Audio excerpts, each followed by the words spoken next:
And now joining me on Beyond Newsroom, Adya Juneja, who will give us all the insights in the world of business. Miraj Shah giving us the buzz from the tech world, of course. And Atira Sasidharan, who will get us all the updates from the world of sports. And we begin by going over to Adya for market updates. Well, thank you so much, Diksha. Let's start this segment with Asia, where the IMF has a clear message: integrate or fall behind. The International Monetary Fund has urged Asian economies to tear down non-tariff barriers and deepen regional trade ties to cushion against US tariffs and global shocks. Trade friction and an AI investment boom are already shifting Asia's trade patterns inward, but the IMF says more integration could lift regional GDP by up to 1.4%. With 60% of Asia's exports already staying within the region, the fund says the next step is to turn that network into real resilience.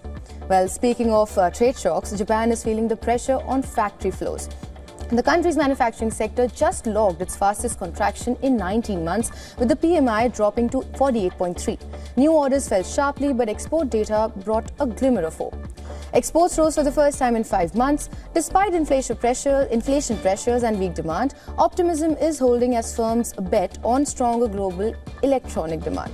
Speaking of demand, the growing job cuts across industries are raising alarms on a cooling labor market. US chip equipment maker Applied Materials becomes the latest to announce layoffs of its 1,400 employees. This comes after tighter US export controls on semiconductors hit the business. The company expects a $600 million revenue hit next year and will take up to $180 million in charges this quarter. CEO Gary Dickerson says the goal is to streamline and prepare for significant growth ahead. And while layoffs dominate the big tech headlines this year, Trump's own ballroom is being funded by the same companies. Construction crews are busy at the White House even as the US government remains shut. President Trump is building a 90,000 square foot ballroom funded entirely by private donations. Names include Amazon, Apple, Meta, Google, Microsoft, and even crypto players like Coinbase and Ripple. The $250 million project solidifies a new alignment between Trump and big tech as the industry faces antitrust heat. Well, this is it from the world of business. Now for all the tech updates, it's over to you, Miraj. Thank you, Adya. From tech now, the US carrier Alaska Airlines has restored operations after a major IT outage grounded all of its flights for nearly 3 hours. The outage also hit its regional arm, Horizon Air. At the airline's behest, the FAA issued a ground stop for all Alaska Airlines planes across airports. Now, the Seattle-based airline has apologized for the disruption and confirmed that the glitch, which affected flight bookings, website and its mobile app, has been fixed. Frustrated passengers posted images of packed terminals and long waits on social media. It's the second incident in just 3 months in which a tech-related breakdown has affected Alaska Airlines. In July, a similar outage was traced to a critical hardware failure at its data center. In other news, Tesla is recalling more than 63,000 Cybertrucks over a software glitch that makes the front parking lights too bright, potentially blinding drivers in oncoming vehicles. Now, the company says it's already rolled out a free over-the-air update to fix the issue that affects Cybertrucks built between November 2023 and October 2025. Tesla says that it discovered the problem during internal testing and that it hasn't received any reports of crashes or injuries. The recall comes just a day after Tesla pulled nearly 13,000 Model 3 and Model Y vehicles over a battery defect. Now, 2 US federal judges have admitted that their staff used artificial intelligence to help draft court rulings that were later found to contain major errors. Now, the revelations came during a Senate inquiry that was initiated after the discrepancies came to light. Both judges blamed unauthorized AI use by staff and have now said that they've adopted stricter oversight and created policies for AI usage by staff. Now, Senator Chuck Grassley, who led the inquiry, said accountability was laudable, but warned that unchecked AI use in courts could threaten judicial integrity. And that's it from the world of tech. Over to Athira for taking you through some of the sports updates. Over to you, Athira.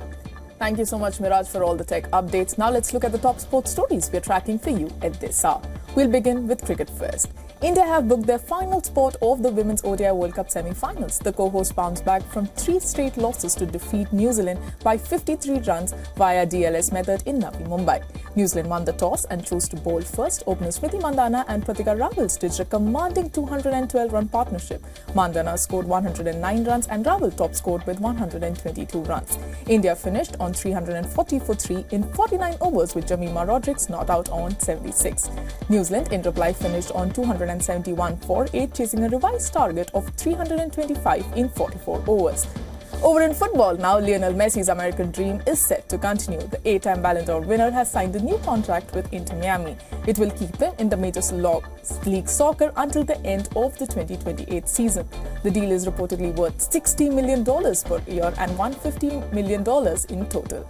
Messi has been in his best form since joining Inter Miami. He was last season's most valuable player and he became the fastest player to reach 40 goals in MLS history earlier this year. This season, he led Miami back into the playoffs and his 29 goals earned him the Golden Boot.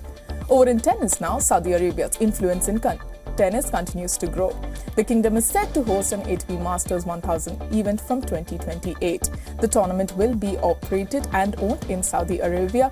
The new event will make Saudi Arabia the 10th Masters host. However, the tournament will not be mandatory.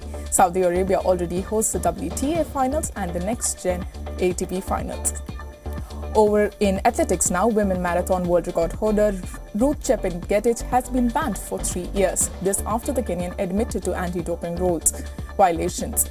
The 31-year-old was provisionally suspended in July by the Athletics Integrity Unit. She tested positive for HCTZ in a sample collected on March 14th. However, the Kenyan runner's achievement, which predate that sample, will still stand.